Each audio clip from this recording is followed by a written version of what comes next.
ದೆಹಲಿಗೆ ದಂಡು ಕಟ್ಟಿಕೊಂಡು ಹೋಗಿದ್ದ ಯತ್ನಾಳ್ ಪಡೆಗೆ ಭಾರೀ ನಿರಾಸೆ. ಯತ್ನಾಳ್ ಟೀಮ್ ಸದಸ್ಯರ ಭೇಟಿಗೆ ಒಪ್ಪದ ಅಮಿತ್ ಶಾ. ಕೇಂದ್ರ ಸಚಿವ ವಿ ಸೋಮಣ್ಣ ಮನೆಯಲ್ಲಿ ಪೂಜೆ ಮುಗಿಸಿ ಭಿನ್ನರು ವಾಪಸ್.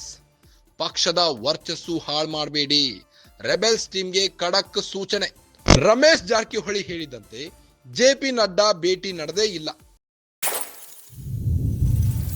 ದೆಹಲಿಗೆ ಬಂದರೂ ವಿಜೇಂದ್ರ ಯಡಿಯೂರಪ್ಪ ವಿರುದ್ಧ ವಾಗ್ದಾಳಿಗೆ ಹೈಕಮಾಂಡ್ ಸಿಟ್ಟು. ಇನ್ನು ಭೇಟಿಗೆ ಬಂದರೂ ಬಾಯಿಗೆ ಬೀಗ ಹಾಕದ ಯತ್ನಾಳ್ ಟೀಮ್ ವರ್ತನೆಗೆ ಹೈಕಮಾಂಡ್ ಅಸಮಾಧಾನವನ್ನು ವ್ಯಕ್ತಪಡಿಸಿದೆ. ಹೈಕಮಾಂಡ್ ಟೀಮ್ನ ನಾಯಕರನ್ನು ಭೇಟಿ ಮಾಡದೆ ವಾಪಸ್ ಕಳುಹಿಸಿದ ಹೈಕಮಾಂಡ್ ಬಿಜೆಪಿ ಅಧ್ಯಕ್ಷ ಜೆಪಿ ನಡ್ಡಾ ಜೊತೆ ಯತ್ನಾಳ್ ಬಣದ ಅರವಿಂದ್ ಲಿಂಬಾವಳಿ ಮಾತ್ರ ಭೇಟಿ ನೀಡಿದ್ರು. ಇನ್ನು ಬಿಎಲ್ ಸಂತೋಷ್ ಜೊತೆ ಕುಮಾರ್ ಬಂಗಾರಪ್ಪ ಭೇಟಿಯಾಗಿದ್ದೇ ದೊಡ್ಡ ಸಾಧನೆ. ಬಿಎಲ್ ಸಂತೋಷ್ ಬೊಮ್ಮಾಯಿ ಭೇಟಿ ಮಾಡಿ ಹಿಂದಿರುಗಿದ ಬಿಜೆಪಿ ರೆಬೆಲ್ಸ್ ಟೀಮ್ ಬೆಂಗಳೂರು ಕರ್ನಾಟಕದಲ್ಲಿ ಹೇಳಿದ್ದನ್ನು ದೆಹಲಿ ಮೀಡಿಯಾಗಳಲ್ಲಿ ಹೇಳಿದ್ದಷ್ಟೇ ಸಾಧನೆ. ಹೈಕಮಾಂಡ್ ಪ್ರಮುಖ ನಾಯಕರ ಭೇಟಿ ಸಾಧ್ಯವಾಗದೆ ಯತ್ನಾಳ್ ಟೀಮ್ ವಾಪಸ್. ಇನ್ನು ದೆಹಲಿಯಲ್ಲಿ ಬೊಮ್ಮಾಯಿ ನೇತೃತ್ವದಲ್ಲಿ ಯತ್ನಾಳ್, ರಮೇಶ್ ಜಾರಕಿಹೊಳಿ, ಕುಮಾರ್ ಬಂಗಾರಪ್ಪ, ಸಿದ್ದೇಶ್ವರ್ ಮೊದಲಾದವರ ಸಭೆಯನ್ನು ಮಾಡಲಾಗ್ತಾ ಇದೆ. ಬಿಎಲ್ ಸಂತೋಷ್ ಜೊತೆ ಬೊಮ್ಮಾಯಿ, ಬಿಎಲ್ ಸಂತೋಷ್ ಪ್ರತ್ಯೇಕ ಸಭೆ.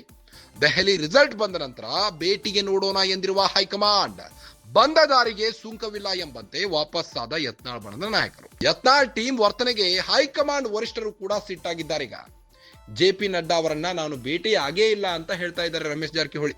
ಇನ್ನ ಯತ್ನಾಳ್ ಟೀಮ್ ಸದಸ್ಯರ ಭೇಟಿಗೆ ಒಪ್ಪದ ಅಮಿತ್ ಶಾ. ದೆಹಲಿಗೆ ದಂಡು ಕಟ್ಟಿಕೊಂಡು ಹೋಗಿದ್ರು ಯತ್ನಾಳ್ ಅವರು. ಭಾರಿ ನಿರಾಸೆ ಉಂಟಾಗಿದೆ. ಈಗ ಕೇಂದ್ರ ಸಚಿವ ವಿ ಸೋಮಣ್ಣ ಮನೆಯಲ್ಲಿ ಪೂಜೆ ಮುಗಿಸಿ ಭಿನ್ನರು ವಾಪಸ್ ಆಗ್ತಾ ಇದ್ರು. ಪಕ್ಷದ ವರ್ಚಸ್ಸನ್ನ ಹಾಳು ಮಾಡಬೇಡಿ, ರೆಬೆಲ್ಸ್ ಟೀಮ್ಗೆ ಖಡಕ್ ಆಗಿ ಸೂಚನೆ ನೀಡಿದೆ ಹೈಕಮಾಂಡ್. ರಮೇಶ್ ಜಾರಕಿಹೊಳಿ ಹೇಳಿದಂತೆ ಜೆಪಿ ನಡ್ಡಾ ಭೇಟಿ ನಡೆದೇ ಇಲ್ಲ. ದೆಹಲಿಗೆ ಬಂದ್ರು ವಿಜೇಂದ್ರ ಯಡಿಯೂರಪ್ಪ ವಿರುದ್ಧ ವಾಗ್ದಾಳಿಗೆ ಹೈಕಮಾಂಡ್ ಸಿಟ್ಟಾಗಿದೆ. ಭೇಟಿಗೆ ಬಂದ್ರು ಬಾಯಿಗೆ ಬೀಗ ಹಾಕದೆ ಯಡಿಯೂರಪ್ಪ, ವಿಜೇಂದ್ರ ಅವರಿಗೆ ಮತ್ತೆ ಬಹಿರಂಗವಾದ ಮಾತುಗಳನ್ನು ಆಡ್ತಾ ಇದ್ರು. ಯತ್ನಾಳ್ ಟೀಮ್ನ ನಾಯಕರನ್ನು ಭೇಟಿ ಮಾಡದೆ ವಾಪಸ್ ಕಳುಹಿಸಿದ ಹೈಕಮಾಂಡ್ ಬಿಜೆಪಿ ಅಧ್ಯಕ್ಷ ಜೆಪಿ ನಡ್ಡಾ ಜೊತೆ ಯತ್ನಾಳ್ ಬಣದ ಅರವಿಂದ್ ಲಿಂಬಾವಳಿ ಮಾತ್ರ ಭೇಟಿ ನೀಡಿದ್ದಾರೆ. ಇನ್ನ ಅರವಿಂದ್ ಲಿಂಬಾವಳಿ ಅವರನ್ನ ಭೇಟಿ ಮಾಡಿದ್ರು ಜೆಪಿ ನಡ್ಡಾ ಅವರು. ಸುಮ್ಮನೆ ಕರ್ನಾಟಕದಲ್ಲಿ ನಾನ್ ಸೆನ್ಸ್ ಕ್ರಿಯೇಟ್ ಮಾಡ್ತಾ ಇದ್ದೀರಿ. ನಿಮ್ಮ ಒಂದು ಬಹಿರಂಗ ಹೇಳಿಕೆಗಳಿಂದ ಪಕ್ಷಕ್ಕೆ ಡ್ಯಾಮೇಜ್ ಆಗ್ತಾ ಇದೆ. ಆಪೋನೆಂಟ್ ಪಕ್ಷಗಳಿಗೆ ಇದೊಂದು ಅಸ್ತ್ರವಾಗಿ ಸಿಗ್ತಾ ಇದೆ. ಸುಮ್ನೆ ಏನೋ ಹೇಳಿಕೆಗಳನ್ನ ಕೊಟ್ಟು ಪಕ್ಷಕ್ಕೆ ಡ್ಯಾಮೇಜ್ ಮಾಡಕ್ ಹೋಗಬೇಡಿ.